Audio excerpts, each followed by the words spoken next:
મિત્રો, ગયા વખતે ભૌમિતિક સમઘટકતા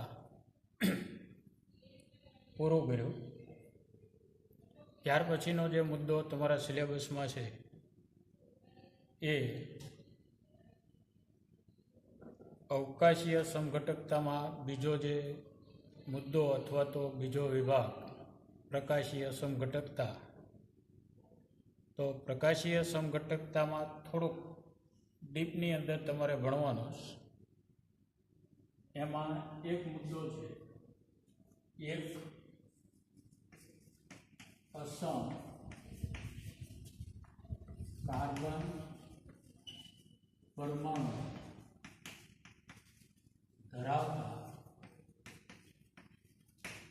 સંયોજનોની પ્રકાશીય સમઘટકતા. એક મુદ્દો આ. બીજો મુદ્દો છે બે અસમ કાર્બન પરમાણુ ધરાવતા સંયોજનોની પ્રકાશીય સમઘટકતા. અને ત્રીજો મુદ્દો છે બે કરતા વધુ અસમ કાર્બન પરમાણુ ધરાવતા સંયોજનો પ્રકાશીય સમઘટકતા. તો ત્રણ મુદ્દા જે છે એનો આન્સર અથવા તો સમજણ જે આપવાની થાય એના માટેના જે કંઈ મુદ્દાઓ પોઈન્ટ જે છે એ સરખા છે. એટલે એક માટે જો તમે બરાબર સમજી લો તો બાકીના જે છે એ સરળતાથી આવડે. પણ આ સમજાવતા પહેલાં એમાં આવતા કેટલાક શબ્દો જે છે એની વિશે આપણે માહિતગાર હોવા જોઈએ. દાખલા તરીકે અહીંયા આગળ આવ્યું કે અસમ કાર્બન પરમાણુ. તો અસમ કાર્બન પરમાણુ કોને કહેવાય? ગયા વખતે પણ આપણે જ્યારે વર્ગીકરણ કર્યું ત્યારે પણ લીધું હતું. અત્યારે કે જે કાર્બન ચારે ચાર સંયોજકતા જુદા જુદા ચાર પરમાણુ અથવા પરમાણુ સમૂહ સાથે જોડાયેલી હોય તો એવા કાર્બનને અસમ કાર્બન પરમાણુ કહેવાય. દાખલા તરીકે આપણે લઈએ તો અહીંયા આગળ COOH, CH3OH અને H2. અને અસમ કાર્બન પરમાણુ જે છે તેને એસ્ટ્રિકની નીચે આની એટલે કે ઉપર ફૂદડીથી દર્શાવવામાં આવે. તો અહીંયા આગળ લેક્ટિક એસિડ કાર્બનની એક સંયોજકતા સાથે કાર્બોક્સિલિક સમૂહ, બીજી સંયોજકતા સાથે OH સમૂહ, ત્રીજા સાથે મિથાઇલ, ચોથા સાથે હાઇડ્રોજન. તો આની ઉપરથી જ્યારે એક જ અસમ કાર્બન હોય તો આપણને ખબર પડે છે. પણ ઘણી વખત એક કરતાં વધારે અસમ કાર્બન પરમાણુ જો આવેલા હોય તો એ દરેક કાર્બન પરમાણુને ઓળખતા આવડવા જોઈએ. અને દરેક કાર્બન પરમાણુ જે છે એ ધ્રુવીભૂત પ્રકાશનું જે કોણાવર્તન કરે એ જુદું જુદું હોય. દાખલા તરીકે ગ્લુકોઝ આપણે જોયો તો ગ્લુકોઝની અંદર 2, 3, 4, 5 અને CH2OH. તો અહીંયા OH મૂકો, અહીંયા OH આવે, અહીંયા H, અહીંયા OH, અહીંયા આગળ H, આ OH, H અને આ. તો આમાં અસમ કાર્બન જે છે એ 80 નંબર આપીએ તો અસમ કાર્બન 1, 2, 3 અને 4. તો ચારે ચાર અસમ કાર્બન જે છે એ ધ્રુવીભૂત પ્રકાશના તલનું જે કોણાવર્તન કરે એ સરખું ન કરે. શા માટે? તો કે એનું અસમતાનું કેન્દ્ર જે છે એ જુદું છે. કઈ રીતે જુદું? અથવા તો અસમતાનું કેન્દ્ર જુદું છે એ ખ્યાલ કેમ આવે? તો કે ચાર સંયોજકતા સાથે જોડાયેલા ચારે ચાર પરમાણુ જો બીજામાં સરખા હોય, દાખલા તરીકે આ જે લખ્યું છે એને આપણે અહીંયા લખીએ કે COOH કાર્બન CH3 અહીંયા H અને અહીંયા OH. આના વડે થતું માનો કે ધ્રુવીભૂત પ્રકાશના તલનું કોણાવર્તન આ બાજુ જો +1 ડિગ્રી હોય તો અહીંયા આગળ અસમતાનું કેન્દ્ર સરખું, પણ અવકાશીય ગોઠવણી જુદી હોવાથી જો આ સંયોજન ધ્રુવીભૂત પ્રકાશના તલનું કોણાવર્તન જમણી બાજુ કરે અને A ડિગ્રી કરે તો આ સંયોજન છે એ A ડિગ્રી જ કરે પણ એની કરતા વિરુદ્ધ. એટલે કે દક્ષિણ ભ્રમણીય, પહેલો જો દક્ષિણ ભ્રમણીય હોય તો આ વામ ભ્રમણીય, એટલે કે એક ઘડિયાળના કાંટાની દિશામાં કરે તો બીજો જે છે એ ઘડિયાળના કાંટાની વિરુદ્ધ દિશા. તો હવે અહીંયા આગળ ગ્લુકોઝમાં જે ચાર અસમ કાર્બન પરમાણુ છે તો ચારે ચારનું અસમતાનું કેન્દ્ર જે છે એ જુદું જુદું છે. અને જુદું જુદું હોવાથી અસમ કાર્બન એક વડે થતું ધ્રુવીભૂત પ્રકાશના તલનું જે કોણાવર્તન છે એની કરતા ત્રણેયનું જુદું હોય. અને એ ત્રણેયમાં પાછું ત્રણેયનું જુદું જુદું. શા માટે? કે તો કે ત્રણેય સાથે અથવા તો ચારે ચાર સાથે તમે સરખામણી કરો તો દરેક સાથે જોડાયેલા સમૂહ જે છે એ જુદા જુદા છે. અને તેથી કરી એના વડે થતું કોણાવર્તન છે એ જુદું જુદું હોય. એટલે આ એક વસ્તુ છે એ આપણને ખ્યાલ હોવો જોઈએ કે અસમતાનું કેન્દ્ર જુદું ક્યારે હોય અને સમાન ક્યારે હોય.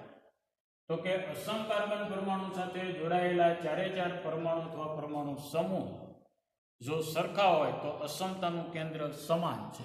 અને તો બંને પ્રકાશ ક્રિયાશીલ જે સમઘટકો છે એના વડે થતું કોણાવર્તન છે એ સરખું હોય પરંતુ એકબીજાથી વિરુદ્ધ હોય જો અવકાશીય ગોઠવણી જુદી જુદી હોય તો. અહીંયા આગળ તો કે અહીંયા આગળ ચારે ચારનું જુદું, એમાંથી કોઈ જે છે એ આ બાજુ કોણાવર્તન કરે, કોઈ આ બાજુ કરે, કોઈ આ બાજુ કરે અને કોઈ આ બાજુ કરે.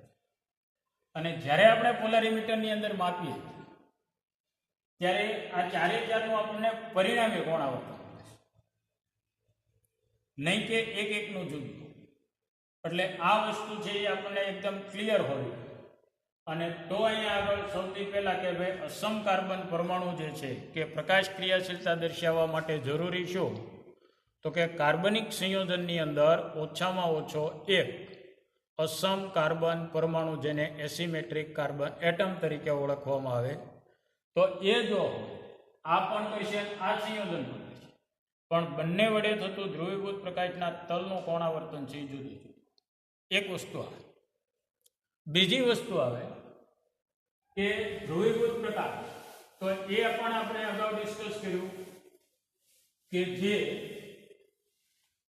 પ્રકાશના કિરણો છે એ જુદા જુદા તલમાં દોલનો કરતા હોય તો એ સામાન્ય પ્રકાશ, અને એક જ તલની અંદર જો દોલનો કરે તો એને ધ્રુવીભૂત પોલેરાઇઝ લાઇટ તરીકે અથવા તો ધ્રુવીભૂત પ્રકાશ તરીકે ઓળખો. હવે અહીંયા આગળ આવતા કેટલાક શબ્દો જે છે એ પહેલા આપણે સમજવા. દાખલા તરીકે ઇનાન્શિયોમર એનું ગુજરાતી જે છે એ પ્રતિબિંબ, એક આ શબ્દ કે ઇનાન્શિયોમર્સ કોને, ત્યાર પછી ડાયાસ્ટ્રિગમ્સ,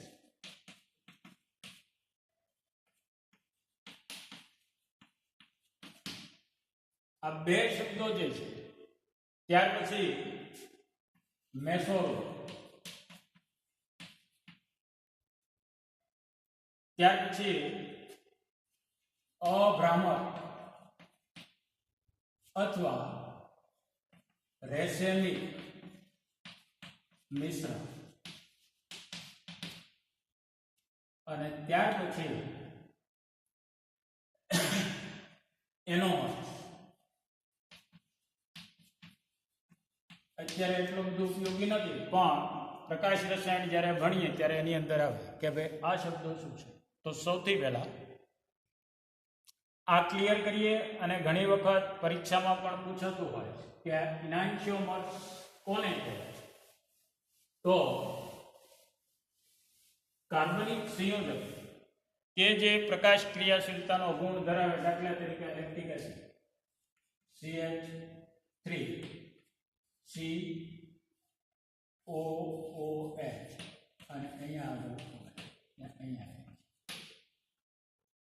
તો અહીંયા આગળ એક અસમ કાર્બન પરમાણુ છે અને એક અસમ કાર્બન પરમાણુ હોવાથી જ્યારે પોલારીમીટરની અંદર એના વડે થતું ધ્રુવીભૂત પ્રકાશના તલનું કોણાવર્તન માપીએ તો આપણને કંઈક મળે. એટલે કે પ્રકાશ ક્રિયાશીલતાનો ગુણ ધરાવે. અને પ્રકાશ ક્રિયાશીલતાનો ગુણ ધરાવે તો આની સિવાયનું એનો બીજું રૂપ છે એ હોવું જોઈએ. અને તો બીજું રૂપ કયું હોય તો સાદા અરીસામાં મળતું પ્રતિબિંબ જે છે એ એનું બીજું રૂપ હોય. તો અહીંયા OH કાર્બન અને અહીંયા આગળ CH અને અહીંયા CO. તો બંને એકબીજાના પ્રતિબિંબીઓ અથવા તો ઇનાન્શિયોમર્સ કહેવાય. ઇનાન્શિયોમર્સ જે છે એ એકબીજા ઉપર અધ્યારોપિત થતા નથી. અધ્યારોપિત એટલે ગયા વખતે આપણે વાત કરી હતી કે અહીંયા આગળથી આ રૂપને ઉપર સાઈડ ચેન્જ નથી કરવું અને આની ઉપર મૂકવું. તો જો બરાબર બંધ બેસતા આવી જાય તો એ અધ્યારોપિત થયા કહેવાય. પણ બરાબર બંધ બેસતા ન આવે તો એ અધ્યારોપિત થાય નહીં. એટલે કે કાર્બનિક સંયોજનના પ્રકાશીય સમઘટકો કે જે એકબીજાના સાદા અરીસામાં મળતા પ્રતિબિંબ હોય અને એકબીજા ઉપર અધ્યારોપિત થતા ન હોય તો તેને ઇનાન્શિયોમર્સ અથવા તો પ્રતિબિંબીઓ તરીકે ઓળખવામાં આવે. અને તો ઇનાન્શિયોમર્સ જે છે અથવા તો પ્રતિબિંબીઓ છે એના વડે થતું ધ્રુવીભૂત પ્રકાશના તલનું કોણાવર્તન છે બંને વડે એક જ સરખું થાય. માત્ર દિશાનો ફેરફાર. એક જો ઘડિયાળના કાંટાની દિશામાં કોણાવર્તન અને A ડિગ્રી જેટલું કરે તો એ પ્લસ A ડિગ્રી. તો બીજા વડે થતું કોણાવર્તન છે એના જેટલું જ હોય એટલે કે A ડિગ્રી હોય, પરંતુ એની કરતા વિરુદ્ધ એટલે કે ઘડિયાળના કાંટાની વિરુદ્ધ દિશામાં, તો એ બંને એકબીજાના પ્રતિબિંબીઓ થયા અને એકબીજા ઉપર અધ્યારોપિત થતા નથી. તો આવી જ રીતે બીજું એક ઉદાહરણ CH3 CCOOH. અહીંયા OH મૂકીએ, અહીંયા આગળ OH મૂકીએ, અહીંયા H અને અહીંયા 2,3 અથવા આલ્ફા બીટા ડાયહાઇડ્રોક્સી બ્યુટેરિક એસિડ. બંનેની અંદર આ સંયોજનની અંદર બે અસમ કાર્બન પણ બંને વડે થતું ધ્રુવીભૂત પ્રકાશના તલનું કોણાવર્તન છે જુદું જુદું છે. શા માટે? તો કે બંનેનું અસમતાનું કેન્દ્ર છે એ જુદું છે. કેમ ખબર પડે? તો એના માટે અસમ કાર્બન પરમાણુને પકડો, એની સાથે જોડાયેલા ચાર સમૂહ જે એકની સાથે છે એ બીજા સાથે નથી. એટલે કે બંનેનું અસમતાનું કેન્દ્ર જુદું જુદું છે અને જુદું જુદું જો હોય તો બંને વડે થતું ધ્રુવીભૂત પ્રકાશના તલનું કોણાવર્તન છે એ જુદું જુદું. તો હવે અહીંયા આગળ આનો ઇનાન્શિયોમર્સ કયો? તો કે ભાઈ આ એનો ઇનાન્શિયોમર્સ થાય. સાદો અરીસો સામે મૂકી તો અહીંયા આ CH3 COOH, અહીંયા આગળ OH, આ H અને H. તો આ બંને એકબીજાના પ્રતિબિંબીઓ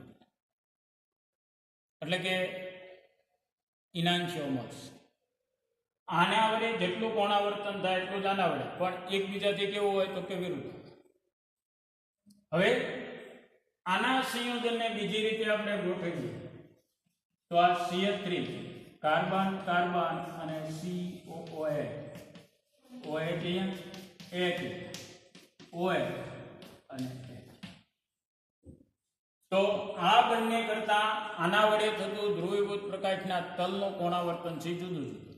શા માટે તો કે અવકાશીય ગોઠવણી બદલાય. અહીંયા આગળ બંને હાઇડ્રોક્સી સમૂહને બંને હાઇડ્રોજન એક એક દિશામાં સમાન દિશામાં, જ્યારે અહીંયા આગળ બંને OH અને બંને હાઇડ્રોજન છે જુદી જુદી. તો આનો પ્રકાશીય સમઘટક છે. તો હવે આનું આરસી પ્રતિબિંબ પણ મળે, સાદા અરીસામાં મળતું પ્રતિબિંબ. અને આ પ્રતિબિંબ છે એ જો અહીંયા લખીએ તો COOH, અહીંયા આગળ OH આવે, અહીંયા H અને અહીંયા આગળ OH અને અહીંયા આગળ. તો હવે અહીંયા આગળ આ ચાર રીતે આપણે અવકાશીય ગોઠવણી એટલે કે ચાર પ્રકાશીય સમઘટકો મળ્યા.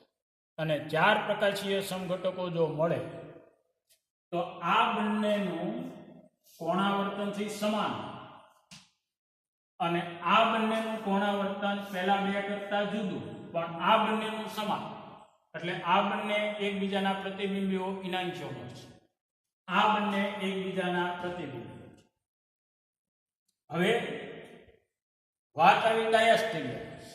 તો ડાયાસ્ટેરિયોમર્સ એટલે કાર્બનિક સંયોજનનો પ્રકાશીય સમઘટક, પરંતુ તે ઇનાન્શિયોમર્સ ન હોય એટલે કે એનો પ્રતિબિંબી ન હોય તો તેને ડાયાસ્ટેરિયોમર્સ કહેવાય. તો કઈ રીતે? તો કે આનો ડાયાસ્ટેરિયોમર છે એ આ પણ કહેવાય અને આનો ડાયાસ્ટેરિયોમર છે એ આ પણ. અને એવી જ રીતે આનો ડાયાસ્ટેરિયોમર છે એ આ પણ કહેવાય અને આનો ડાયાસ્ટેરિયોમર છે એ આ. એટલે ખ્યાલ આવ્યો કે ઇનાન્શિયોમર્સ અને ડાયાસ્ટેરિયોમર જે છે, ડાયાસ્ટેરિયોમર્સ ઇનાન્શિયોમર્સ એકબીજાના પ્રકાશીય સમઘટકો છે. પણ ફેર ક્યાં પડે તો કે ઇનાન્શિયોમર્સની અંદર બંને પ્રકાશીય સમઘટકોનું કોણાવર્તન સરખું પરંતુ એકબીજાથી વિરુદ્ધ હોય, જ્યારે ડાયાસ્ટેરિયોમર્સની અંદર કોણાવર્તન છે એ જ જુદું હોય અને એકબીજાના સાદા અરીસામાં મળતા પ્રતિબિંબ ન હોય. અહીંથી અહીંયા તમે જુઓ તો આનું સાદા અરીસામાં મળતું પ્રતિબિંબ નથી, અથવા તો આનું આ નથી, અથવા આનું આ નથી, આનું આ નથી. તો આના આ ત્રણ 1, 2 અને 3 એકબીજાના ડાયાસ્ટેરિયોમર્સ. એવી જ રીતે 1, 2 અને 3 એકબીજાના ડાયાસ્ટેરિયોમર્સ તરીકે ઓળખવામાં આવે. એટલે અહીંયા પાછા આ બંને પ્રતિબિંબીઓ છે. આ બંનેને એકબીજાના ડાયાસ્ટેરિયોમર્સ કહી શકાય નહીં. એટલે આની સાથે આને લો, અથવા આની સાથે આને, અથવા આની સાથે આને, આની સાથે આને લ્યો તો એ એકબીજાના ડાયાસ્ટેરિયોમર્સ તરીકે ઓળખ. એટલે બીજો શબ્દ આ. અને ત્યાર પછી એક શબ્દ હવે એનો, જે અત્યારે બહુ મહત્વનું નથી, પણ પ્રકાશ રસાયણ જ્યારે તમે ભણો છો ત્યારે કોને કહેવાય એ ખ્યાલ હોવો જોઈએ. તો એનોમેરિક કાર્બન એટમ. એનોમેરિક કાર્બન એટમ એટલે C ડબલ બોન્ડ અને એની સાથે બાકીના જે બે જોડાયેલા હોય એ થયા. તો અહીંયા આગળથી આ એનોમેરિક કાર્બન એટમ એટલે C ડબલ બોન્ડ O, આમ લખવાને બદલે આમ લખો તો પણ વધારે કાર્બિનોલ સમૂહ જે છે. હવે કાર્બોહાઈડ્રેટ્સની અંદર ગ્લુકોઝ અથવા તો શર્કરાઓ જે છે એના ચક્રીય બંધારણ સાબિત થયા છે. અને ચક્રીય બંધારણ જ્યારે સાબિત થયા ત્યારે આ બે બંધમાંથી એક બંધ તૂટે. અંદરના જે હાઇડ્રોજન છે કાર્બન સાથે OH એમાંથી હાઇડ્રોજન થી માઇગ્રેટ થઈને અહીંયા આવે, આ બંધ તૂટે અને અહીંયા આવે. આ જે છે એ અહીંથી આની ઓક્સિજન સાથે એટલે કે ચક્રીય રચના બને. અને એ વખતે અહીંયા જે ઓક્સિજન સાથે OH સમૂહ જોડાય એ કઈ બાજુ, તો કે બંને બાજુ ગોઠવવાની શક્યતા સમાન છે. એટલે કે કાં તો જમણી બાજુ ગોઠવાય અથવા તો ડાબી બાજુ. અને તો જો OH સમૂહ જમણી બાજુ હોય તો એને આલ્ફા એનોમર્સ, અને OH સમૂહ છે એ જો ડાબી બાજુ હોય તો એને બીટા એનોમર્સ તરીકે ઓળખવામાં આવે. એટલે આટલા શબ્દો જે છે એ પહેલા આપણે સમજી લીધેલા હોય. ત્યાર પછી હજી એક શબ્દ મેસોરૂપ. તો મેસોરૂપ કોને કહેવાય? તો ટાર્ટ્રિક એસિડ દાખલા તરીકે આપણે લઈએ COOH આ હોય અને H અને H. તો આ જે બન્યું એ ટાર્ટ્રિક એસિડ. તો ટાર્ટ્રિક એસિડનો ઇનાન્શિયોમાં છે એટલે સાદા અરીસામાં મળતો પ્રતિબિંબ. તો અહીંયા આગળ આપણે લખીએ કે COOH અને અહીંયા આગળથી આ OH આ OH આ H અને આ H. હવે મેસોરૂપ એવું રૂપ છે કે અણુ જે છે એને બરાબર જો તમે મધ્યમાંથી કાપો તો ઉપરનો અડધો ભાગ અથવા નીચેનો અડધો ભાગ છે એ આવી રીતે જો હથેળી ગોઠવાયેલી હોય તો અહીંયા આગળથી બરાબર કાપીએ એટલે આ ભાગ છે એ નીચેના ભાગ ઉપર બરાબર જો બંધ બેસતો હોય તો એને મેસોરૂપ તરીકે હોય.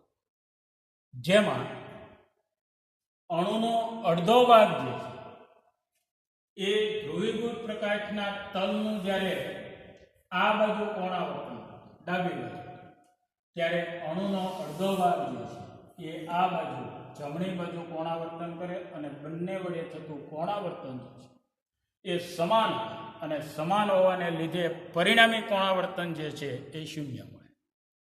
તો આ જે રૂપ થયું એ રૂપને મેસોરૂપ તરીકે ઓળખવામાં આવે.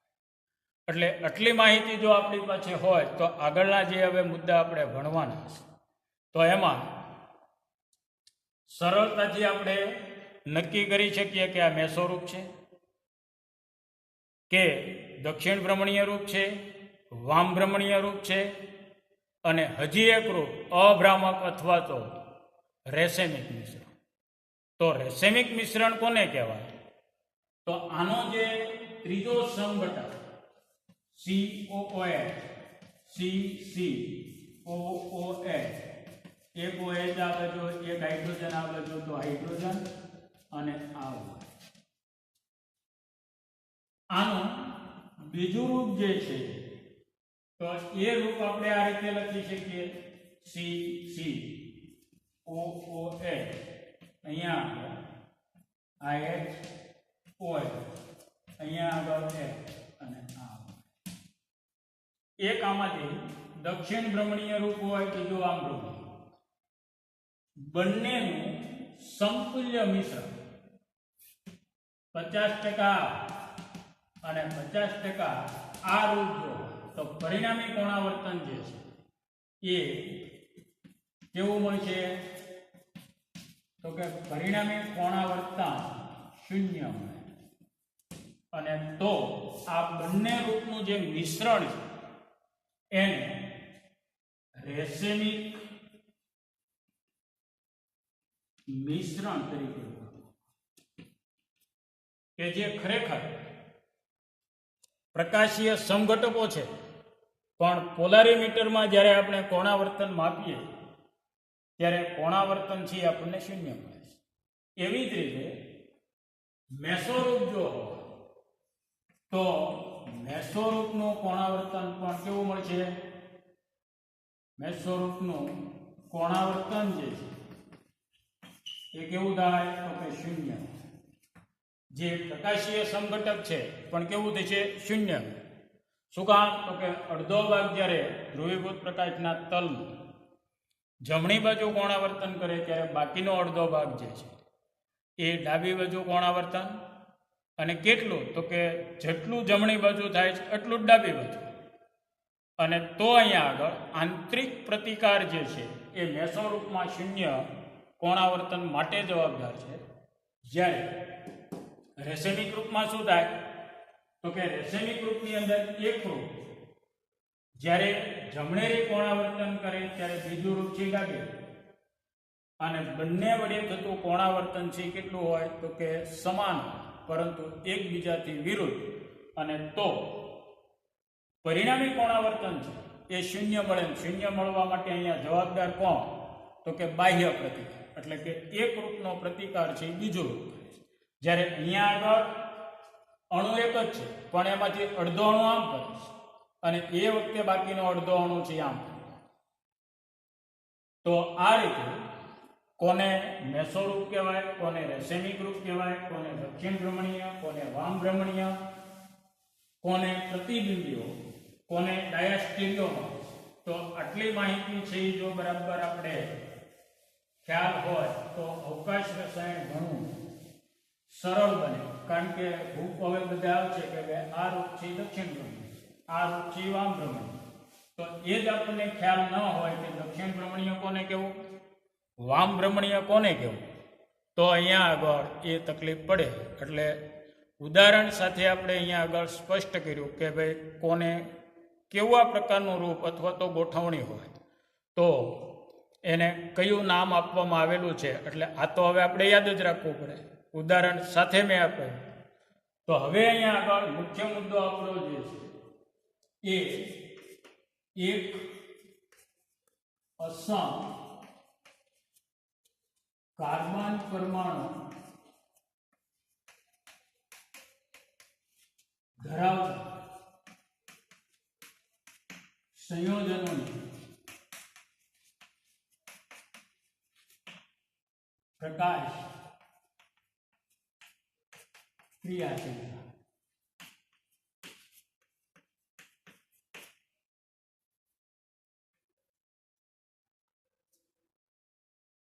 આ ઘણી વખત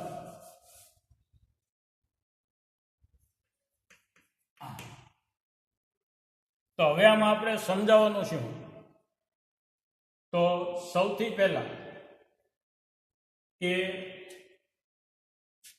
એક અસમ કાર્બન હોય, એક આ બધામાં એક હોય, બે હોય કે બે કરતા વધારે, તો મુદ્દા આ પ્રમાણે તમારે એક્સપ્લેન કરવાના છે કે એક અસમ કાર્બન પરમાણુ હોય તો તેના પ્રકાશીય સમઘટકો કેટલા? પહેલો મુદ્દો આવે. બીજો મુદ્દો પ્રકાશીય સમઘટકોમાંથી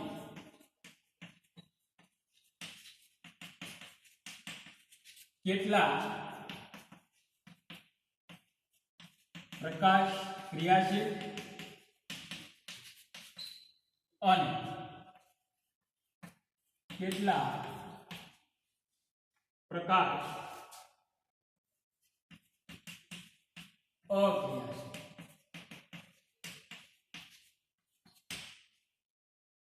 પ્રકાશ ક્રિયાશીલ એટલે દક્ષિણ ભ્રમણીય, વામ ભ્રમણીય.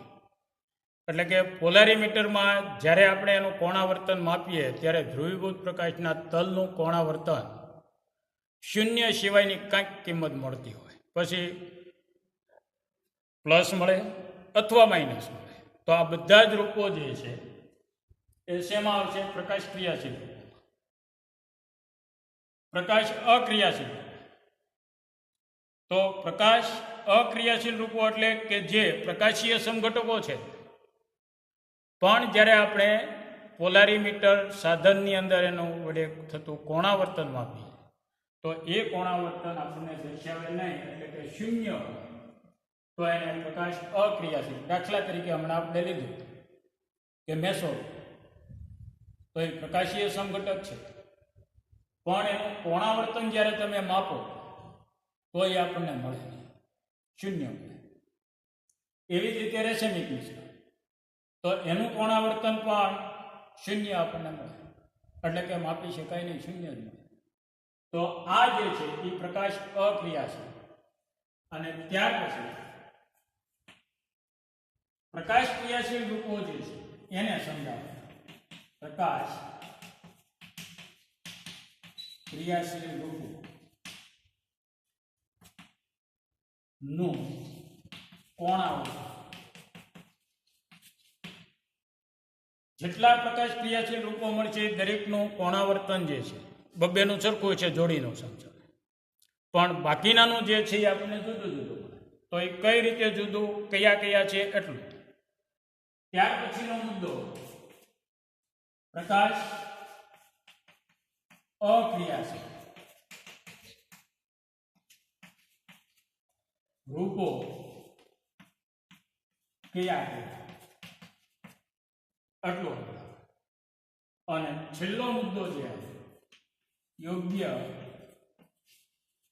ઉદાહરણ આપ્યું તેના પ્રકાશી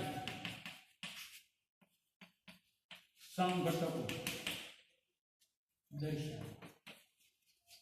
એટલું લખો એટલે આ ત્રણે ત્રણની અંદર કે એક અસમ કાર્બન પરમાણુ હોય, બે હોય, અથવા બે કરતા વધારે ગમે એટલા હોય તો એટલા મુદ્દા એક પછી એક લેતા જાવ. તો હવે આપણે એક અસમ કાર્બન પરમાણુ ધરાવતા સંયોજનો જે છે એની પ્રકાશ ક્રિયાશીલતા દર્શાવવા માટે અથવા તો સમજવા માટે એક ઉદાહરણ આપણે લઈએ કે અહીંયા ગ્લિસરાલ્ડિહાઇડ છે. દાખલા તરીકે CHO CH3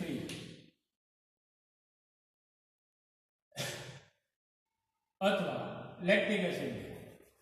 તો અહીંયા આગળ COOH, અહીંયા આગળ OH અને અહીંયા આ એક રૂપ છે. હવે આપણે હમણાં જે મુદ્દા લખ્યા હતા કે ભાઈ એક અસમ કાર્બન પરમાણુ હોય તો એના કુલ પ્રકાશીય સમઘટકોની સંખ્યા કેટલી, અને પ્રકાશીય સમઘટકો એટલે એની અવકાશીય ગોઠવણી જુદી જુદી કરવી. તો એક જો તમે જાણતા હો તો અહીંયા આગળ બીજું આપણને સરળતાથી મળે. કયું? તો કે અહીંયા આગળ COOH CH3 H આવે તો OH આવે. આ બંને રૂપો જે છે એ પ્રકાશ ક્રિયાશીલ રૂપો છે. હવે આના પ્રકાશ અક્રિયાશીલ રૂપો મળે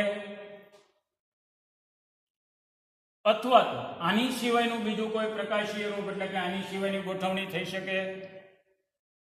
તો ગોઠવણી એવી રીતે કરવી કે જ્યારે આપણે સાદી અરીસાની સામે જોઈએ ત્યારે બંને સાઈડ છે ઉલટી દેખાય છે. માથું પગ ફરીને જ જતા, એટલે એમ નથી ફેરવવું. ફેરવવાનું ક્યાં? તો કે આ સાઈડ આ ન બને.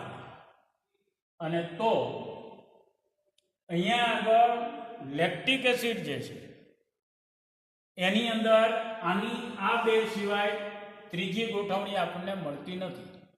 એટલે કે અસમ કાર્બન પરમાણુની સંખ્યા એક છે તો એના પ્રકાશ ક્રિયાશીલ રૂપો જે છે આ બે હોય.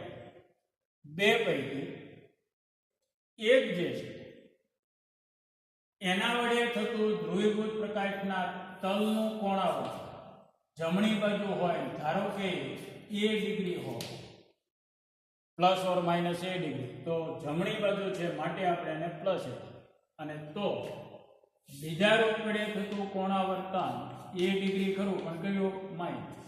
અને તો અહીંયા કુલ કોણાવર્તન કોના વડે? તો કે આના વડે. અને તો ઇઝ ઇક્વલ ટુ શું થાય? તો કે પ્લસ એ.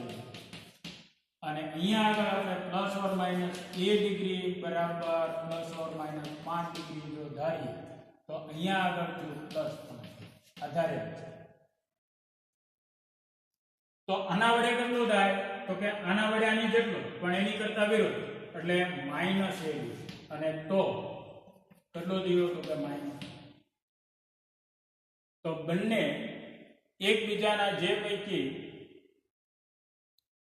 દક્ષિણ ભ્રમણીય એટલે કે ઘડિયાળના કાંટાની દિશામાં જે કોણાવર્તન કરે એને ડી રૂપ અથવા તો દક્ષિણ ભ્રમણીય અને ઘડિયાળના કાંટાની વિરુદ્ધ એને લીવો રૂપ અથવા તો એન રૂપ તરીકે.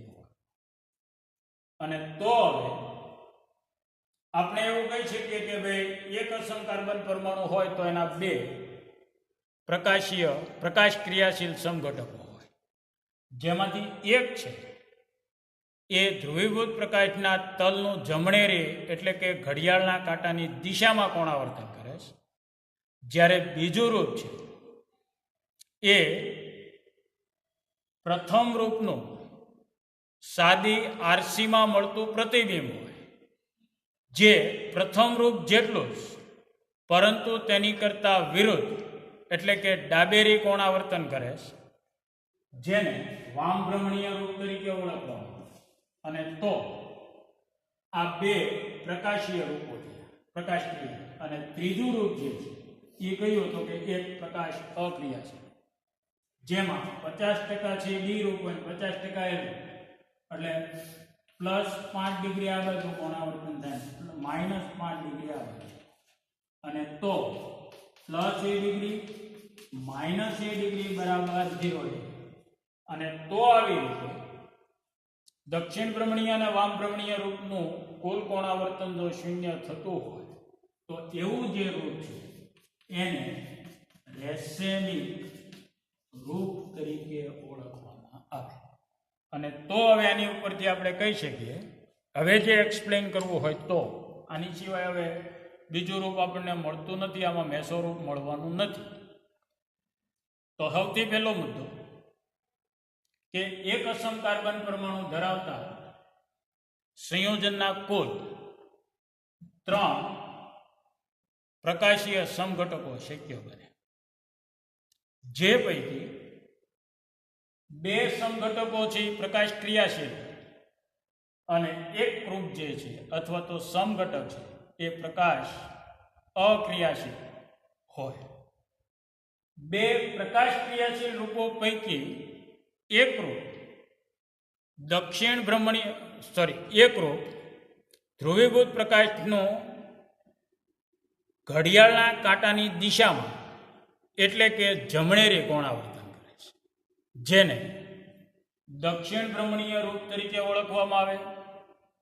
જ્યારે બીજું પ્રકાશ ક્રિયાશીલ રૂપ જે છે એ દક્ષિણ ભ્રમણીય રૂપનું સાદી આરસીમાં મળતું પ્રતિબિંબ હોય અને તે ધ્રુવીભૂત પ્રકાશના તલનું દક્ષિણ ભ્રમણીય રૂપ જેટલું પરંતુ તેનાથી વિરુદ્ધ એટલે કે ઘડિયાળના કાંટાની વિરુદ્ધ એટલે કે ડાબી બાજુ કોણાવર્તન કરે છે, જેને વામ ભ્રમણીય રૂપ તરીકે ઓળખવામાં આવે. એટલે આ બંને પ્રકાશીય સમઘટકો ક્યાં ક્યાં છે એ આપણે સ્પેસિફાઈ કરી દીધું કે એક છે એ ધ્રુવીભૂત પ્રકાશના તલનું જમણેરી કોણાવર્તન કરે જેને દક્ષિણ ભ્રમણીય રૂપ, બીજું જે છે એ ડાબી બાજુ કોણાવર્તન કરે જેને વામ ભ્રમણીય રૂપ. બંને એકબીજાના પ્રતિબિંબીઓ છે એટલે બંને વડે થતું કોણાવર્તન છે કેવું છે? સરખું. એમાં 1 મિનિટનો પણ ફેરફાર ન હોય, ડિગ્રી અથવા મિનિટ. હવે આપણે ત્રીજો મુદ્દો કે 3 પ્રકાશીય સમઘટકો પૈકી એક રૂપ જે છે એ પ્રકાશ અક્રિયાશીલ. અને પ્રકાશ અક્રિયાશીલ કયું? તો કે દક્ષિણ ભ્રમણીય રૂપ અને વામ ભ્રમણીય રૂપનું સમતુલ્ય મિશ્રણ, જે પ્રકાશ ક્રિયા શૂન્ય બને છે. અને પ્રકાશ ક્રિયા શૂન્ય બનવા માટે જવાબદાર શું? તો કે જ્યારે મિશ્રણમાં રહેલું દક્ષિણ ભ્રમણીય રૂપ ધ્રુવીભૂત પ્રકાશના તલનું જેટલું કોણાવર્તન જમણી બાજુ કરે છે ત્યારે મિશ્રણમાં રહેલું વામ ભ્રમણીય રૂપ ધ્રુવીભૂત પ્રકાશના તલનું કોણાવર્તન દક્ષિણ ભ્રમણીય રૂપ જેટલું પરંતુ તેનાથી વિરુદ્ધ કરે છે અને પરિણામે તે પ્રકાશ ક્રિયા શૂન્ય બને છે, જેને રેસેમિક મિશ્રણ અથવા અભ્રામક મિશ્રણ. અહીં પ્રકાશ ક્રિયા શૂન્યતા માટે જવાબદાર શું? તો કે તેનો બાહ્ય પ્રતિકાર. બાહ્ય પ્રતિકાર કઈ રીતે? તો કે જ્યારે એકરૂપ ધ્રુવીભૂત પ્રકાશના તલનું જમણેરી કોણાવર્તન કરતું હોય ત્યારે બીજું રૂપ છે એ ધ્રુવીભૂત પ્રકાશના તલનું પ્રથમ રૂપ જેટલું પરંતુ તેનાથી વિરુદ્ધ કોણાવર્તન કરે, એટલે બંને સામસામા અથડાય અને બંનેની શક્તિ સમાન છે અને તો એ કોણાવર્તન ન આ બાજુ જવા દે ન આ બાજુ, અને પરિણામે તે કેવું બને છે? પ્રકાશ ક્રિયા શૂન્ય બને છે, જેને રેસેમિક મિશ્રણ તરીકે ઓળખવામાં. રેસેમિક મિશ્રણનું અવકાશીય સૂત્ર ન લખાય. જો લખવું હોય તો અહીંયા આગળથી અરીસો કાઢી નાખવાનો, ત્યાં પ્લસની નિશાની મૂકી દે, અને તેથી કરી અને રેસેમિક છે એ મિશ્રણ છે, એને આપણે રૂપ નથી કહેતા પણ ઘણી વખત બોલે કે રેસેમિક રૂપ. ખરેખર રેસેમિક મિશ્રણ છે જે દક્ષિણ ભ્રમણીય રૂપ અને વામ ભ્રમણીય રૂપનું સમતુલ્ય મિશ્રણ હોય. તો આવી રીતે. અને ત્યાર પછી છેલ્લો મુદ્દો કે યોગ્ય ઉદાહરણ તો લેક્ટિક એસિડના